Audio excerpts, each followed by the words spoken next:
Wonderful people, viewers and subscribers, you're welcome back again on this platform where we tell you undiluted truth. And the truth where Nigerians need to hear now be say, why is it that things are getting more expensive on daily basis? Dollar continue to go on the rise. The inflation rate in Nigeria had continued to be on double quick march. And the people are suffering. Manufacturers are suffering. Importers are suffering.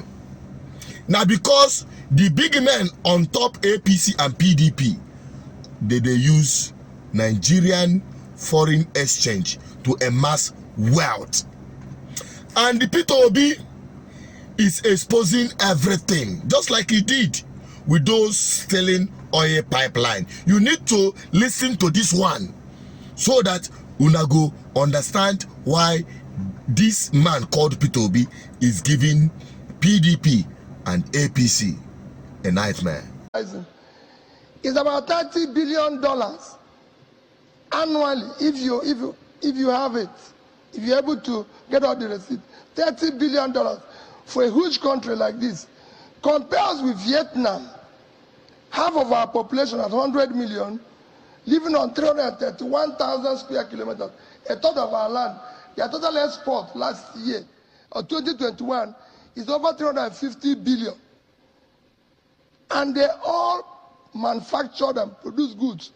We did, including oil, 30 billion. They did, including alone, 30-something billion. So we need to start producing and exporting. 2, oil, which ordinarily is your main source of foreign exchange income, is now being stolen. You are the only OPEC country, apart from Venezuela, that could not meet your quota because people in government are stealing the oil. So it is a mess. You need to deal with all this. Otherwise, go and look at what happened in Angola. Angola was able, because of Ukraine war and the oil price went up, Angola was able to bring down their inflation, bring down their rate of exchange. Go and see what they improved. It was almost twice what it is today in Angola. But because our own, we have not the oil to sell. What we sold was stolen and everything. And you have to control your financial rascality. What is inflation in Nigeria today? Paul, you know that. One is, the biggest is food insecurity, which is fueled by insecurity. That's the biggest inflation we have today is food inflation. That is fueled by insecurity, followed with the fact that you have a problem with your exchange rate because you are no longer getting oil receipts. And then, of course, the financial rascality, you're throwing money in an unproductive space. Look at your level of your money supply. It's about 4 times your productive supply. Your GDP grew in the last quarter of 2022 by 2.25%, but your money supply grew by 11%. So that means you're throwing more money in an unproductive sector. So we need to put production. We'll start solving that problem. Otherwise, you're going to have problem. And once you start doing it, you have to make these 2 rates. We must not continue this criminal rate of exchange. Mr. Obi, the Manufacturers Association representative is in the room, but there is something I would like to clear, and just a very quick one. There is a lot of blame game around on the issue of the fiscal part of the economy, the policies of the CBN. Who would you blame for that? Well, I blame the fiscal side. You know, often at times we blame those who are working when we should blame those who are in charge. I had a situation in Nigeria that I say it very often. There was an agency in Nigeria that was, but this was about 20-30 years ago. I was involved in a probe. They bought a house. This agency bought a property in United Kingdom. 400, that property is supposed to be 400,000 pounds. But this agency paid 2.4 million pounds. Because this is a property I know, and I knew where that environment, that there's no way a property can cost that much. Because, of course, it's not here that people can do anything. If you Google in London and say, property in this area, they showed me. So I decided I must see to the 8th.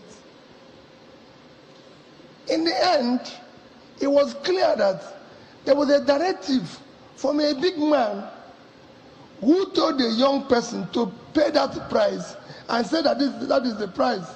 So the question became, should we sack this person who, obviously for fear of his job, was doing what the young man said, or do we deal with the big man?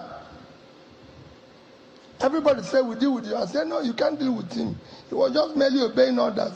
And in Nigeria, when you don't know where the next thing will come from, you probably do certain things that you ordinarily not do when you know where the next meal will come from.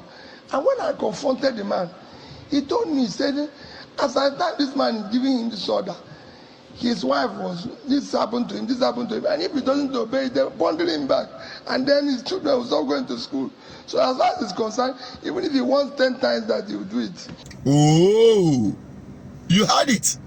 Tell me why a right-thinking person will not vote for Peter Obi. No, now you are beginning to understand why this man, Tinubu, was shouting, Obi, Obi, Obi. Because he won't retire them. He won't give Nigerians an exposition of what governance should be, as against the narrative that are already in place by this political class that have made your lives miserable. No, tell me. And to be honest with you, I don't want this video to be too long. If you know what is good for you, if you have not collected your PVC, rush now, go collect them. Because this one, he say, hey, this one is on the rise. Rice is start 5,000, 40,000. When these people get back to power, whether not from PDP or from APC, you will see the real meaning of from frying pan to fire. Now, so I just think make I bring and give you, so that you understand why ordinary suffering Nigerians are routing for the man, Peter Obi and Dati. Please keep sharing this video. Let more Nigerians, where their factory fitted mumu still there intact, perhaps will be able to press the reset button. Keep sharing this video. It is hitting target. I'm signing out. Masuceno Peters, advocate for good governance.